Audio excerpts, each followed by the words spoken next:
Assalamualaikum warahmatullahi wabarakatuh. Selamat datang dalam video tutorial statistika parametrik. Ini adalah video keempat yang membahas tentang bagaimana mengaplikasikan program SPSS dalam melakukan uji T2 sampel independen atau Independent Sample T-Test. Sebelumnya dalam video terdahulu telah dibahas tentang uji T2 grup sampel berpasangan, yaitu dua grup data yang diukur sebanyak 2 kali untuk objek sampel yang sama.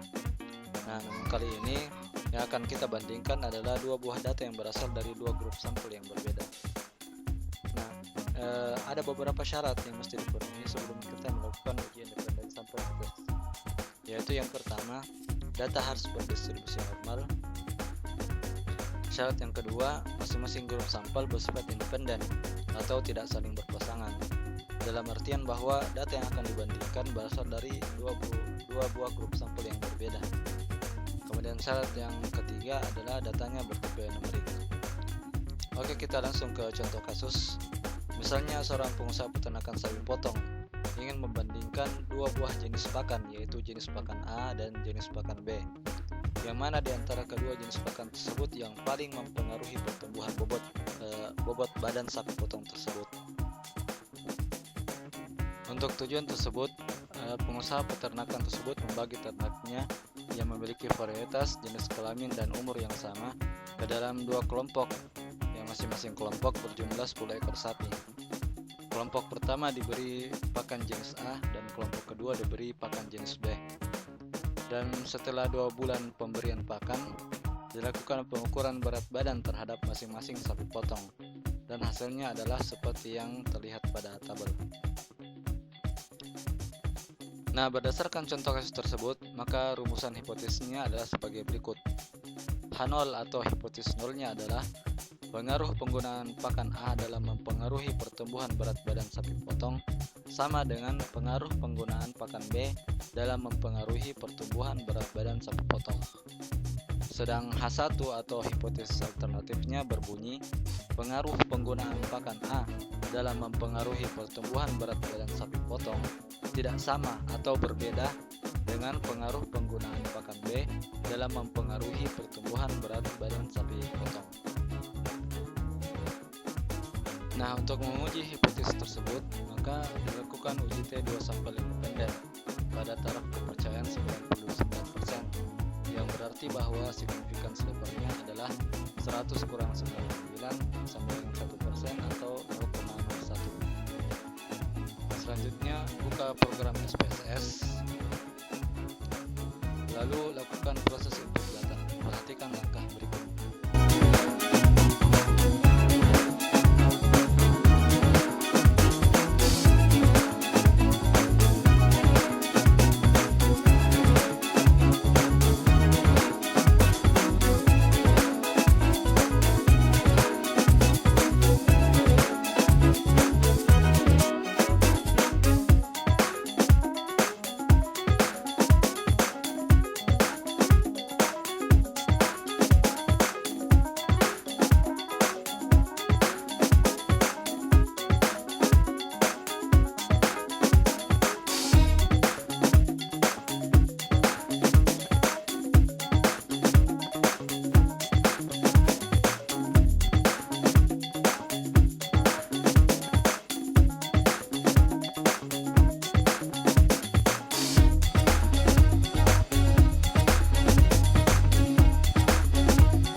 selesai di input, selanjutnya adalah menguji terlebih dahulu apakah data berdistribusi normal atau tidak. Klik menu Analyze, pilih Descriptive Statistic, lalu klik Explore. Klik berat sapi dalam satuan kilogram, lalu pindahkan ke box Dependent List.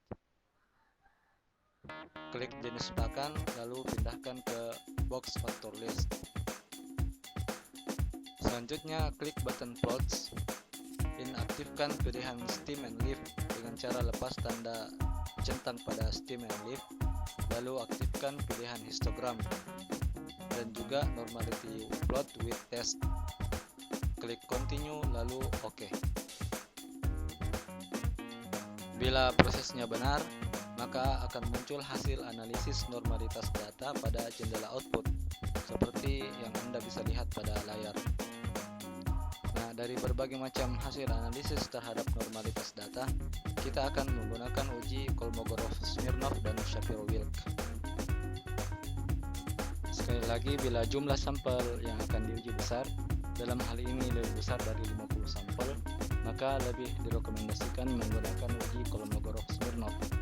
Sebaliknya, bila jumlah sampelnya sedikit, dalam hal ini lebih kecil dari 50 sampel, maka lebih direkomendasikan menggunakan uji Shapiro-Wilk. Nah, dalam contoh kasus ini, karena jumlah sampel yang akan dites lebih kecil dari 50 sampel, maka kita menggunakan uji Shapiro-Wilk. Kriteria pengujiannya adalah bila nilai signifikansinya lebih besar dari 0,05, maka data diasumsikan berdistribusi normal. Sebaliknya, bila nilai signifikansinya lebih kecil dari 0,05, maka data dinilai tidak berdistribusi normal. Nah, berdasarkan kriteria pengujian tersebut, maka dapat disimpulkan bahwa kedua data tersebut, baik pakan A maupun pakan B, berdistribusi normal, karena nilai signifikan kedua data tersebut lebih besar dari 0,05, yaitu masing-masing 0,688 dan 0,898. Nah, karena sebaran data diasumsikan normal, maka uji T2 sampel independen dapat dilakukan.